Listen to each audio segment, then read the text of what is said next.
So why will these Magic the Gathering collector boxes hit $100,000? Well, let's break it down. Let's start first with what we're pricing them in, $100,000, dollar bills. As everyone knows, at this point, inflation is about 2 to 4%, which means every year money is 2 to 4% less valuable. This is compounding. So if you look at any of the charts of the value of money, or even if you think back to when you were a kid or the value of things, you can reliably predict the fact that yes, a dollar will always be a dollar, but the value of that dollar will decrease in the future. And so, for instance, like a carton of eggs, eventually you will need $50 to buy a carton of eggs. And then once it hits $50, do you think that it will just stay at $50 forever? Or will it eventually be $100 that you'll need to buy that carton of eggs? And then $1,000. Now, I'm not giving any time frames with this because the time frames isn't the point. The point is the principles. And the principle is there will always be more money printed because this is a human-made currency, the dollar. This is a human reprinted currency, the dollar.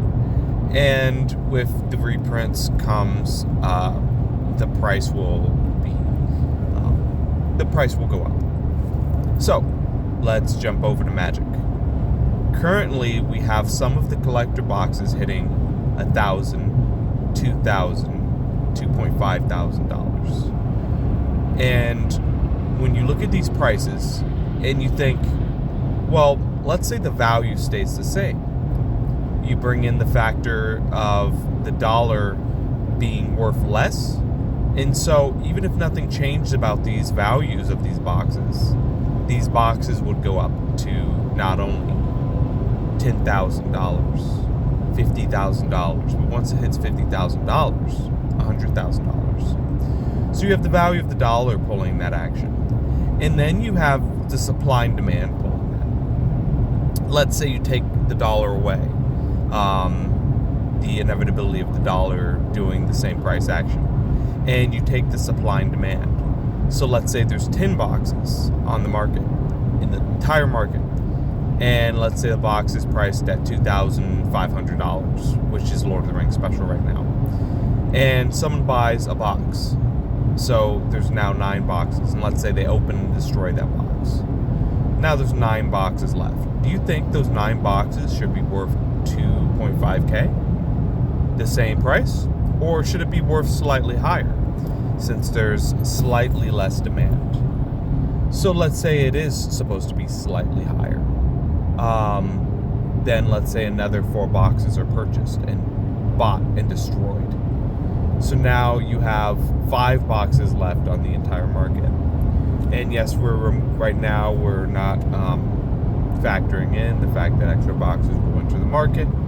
We're almost tackling the entire supply in the world, even the unlisted supply. Let's say there's 5 boxes left.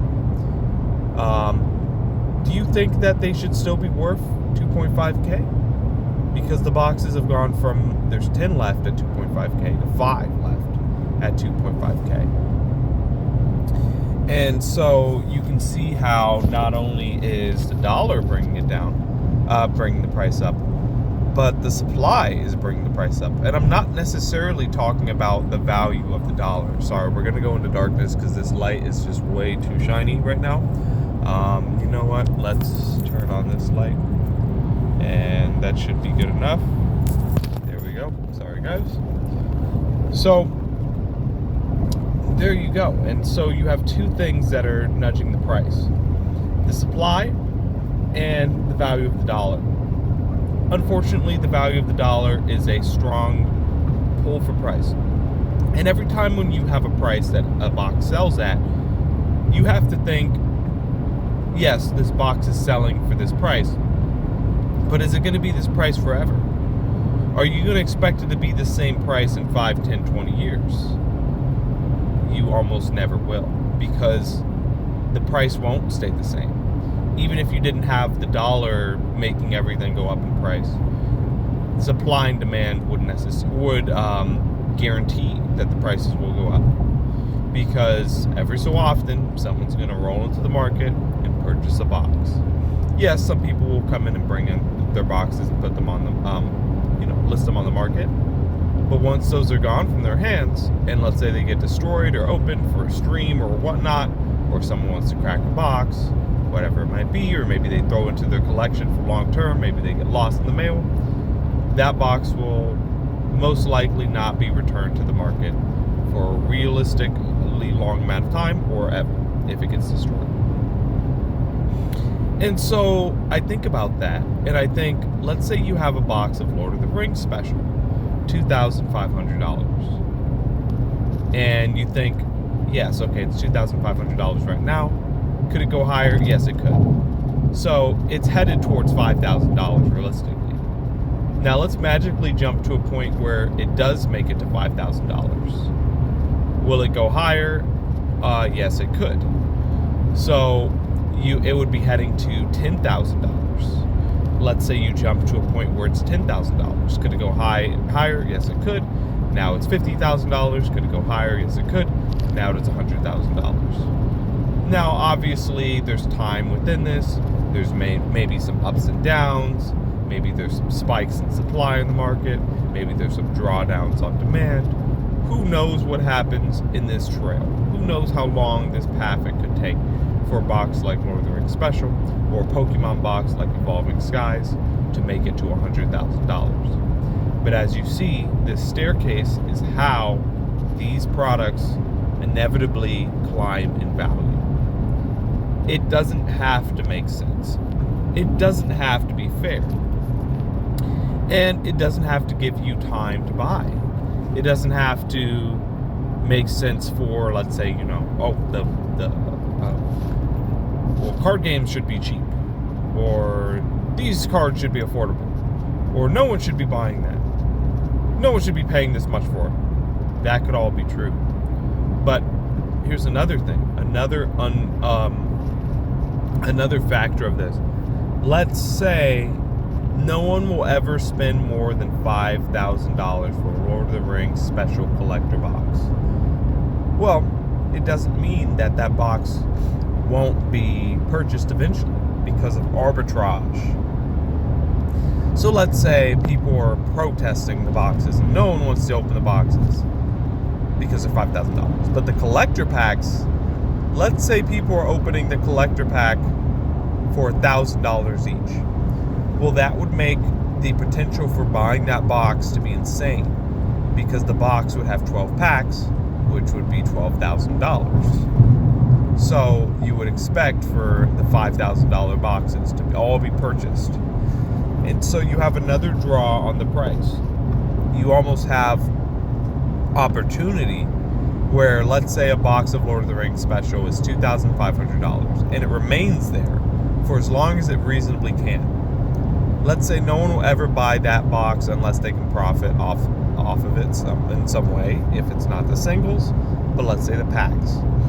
Let's say the pack value goes to $300. Well, you can expect the box that encompasses all 12 packs to now be worth $3,600. So I believe right now Lord of the Rings special collector boxes, or collector packs, are about $250. So that would mean every box of Lord of the Rings special should be worth $3,000. What is the price right now? $2,500. So right now, the box of Lord of the Rings special is undervalued. Because you could be someone who, let's say you could get a box of Lord of the Rings special for tax-free, $2,500 tax-free. Or let's say you wanted to buy packs for as cheap as possible. The cheapest way right now would be to buy the box, and then perhaps you could sell the packs locally. You could sell the packs tax-free. Let's say you're selling them for $250. You're profiting. Just buying a box off the market and selling the packs individually, you're now profiting. If you could make it through all 12 packs, we're not factoring in liquidity, because I understand liquidity makes some things hard when it comes to something like selling a box of Magic the Gathering. Because yes, you need to wait for people to actually come to buy, and this is not like a stock where you can just sell everything instantly. This is something a little different. It's a physical item, and you need a buyer on the buyer side. And with these physical items, there's not as many buyers on the buyer side as something like a stock. So, in conclusion, this is there's many factors that will force the price of collector boxes higher. One of them is inflation and the debasement of monetary systems, which are currently being controlled by humans. You have the arbitrage opportunity of packs and perhaps singles within the packs, because let's say a pack you could open and you'll get $100 of singles every time, or on average you would expect those packs to then be worth $100, and then if there's a box of 12, you can expect that box to be worth $1,200. And as those single prices rise, you can expect that to cascade onto the packs and the box. So you have the inflation and debasement of monetary systems that are human run. You have the arbitrage opportunity of both the packs and the cards. And then you also have supply and demand, where as the supply dwindles, the price will necessarily or almost inevitably climb, even if the demand shrinks. Because as long as the supply remains low, the demand, even if it's higher than if it's higher than 0, so that could be 0.0001 demand per year, whatever it is, it will eventually slowly sell, and these boxes will continue to rise. So that's pretty much it. As long as you have those market forces in play, you could expect the price for collector boxes, even most Pokemon boxes, most Magic the Gathering products, to inevitably rise. It just takes time, and you have to trust the process. Believe that you can be the one to hold on to these products. Believe the product that you picked will be a winner for the reasons why you believe it to be a winner. And you have to choose before you see the results. Because if you choose sooner, then you can actually have some ability to ride your position into the future. It is much harder to buy a box of Lord of the Rings Special when it hits $2,500 or $3,000, and then let's say there's a market pullback and you watch your investment dip to $2,000. That would not feel good, and you might consider selling. Even though I will say you need more time. You need to wait more time and wait for this thing to recover if that happens, because it's probably not just happening with your investment, it's probably happening with other people's investment, and so there's other people thinking the same thing as you, which is fear and living in lack. So please let me know what you think. Maybe these are concepts that you already understand.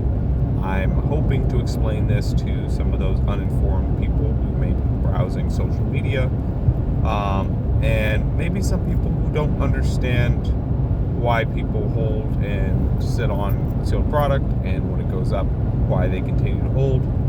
Because yes, if you want a box of Lord of the Rings Special and you want to sell it for $5,000, you had to probably have been holding it since before $5,000, which means it could have been $2,500 to $500.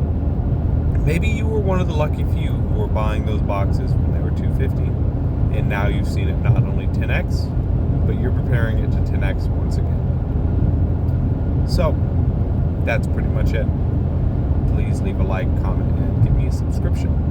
I would love to hear what you think in the comments, and hopefully you like this video and like the message that I'm trying to put out there. Thanks, guys, and good luck. Happy investing. Have a good week, and here's to a good 2026. Peace. Woo!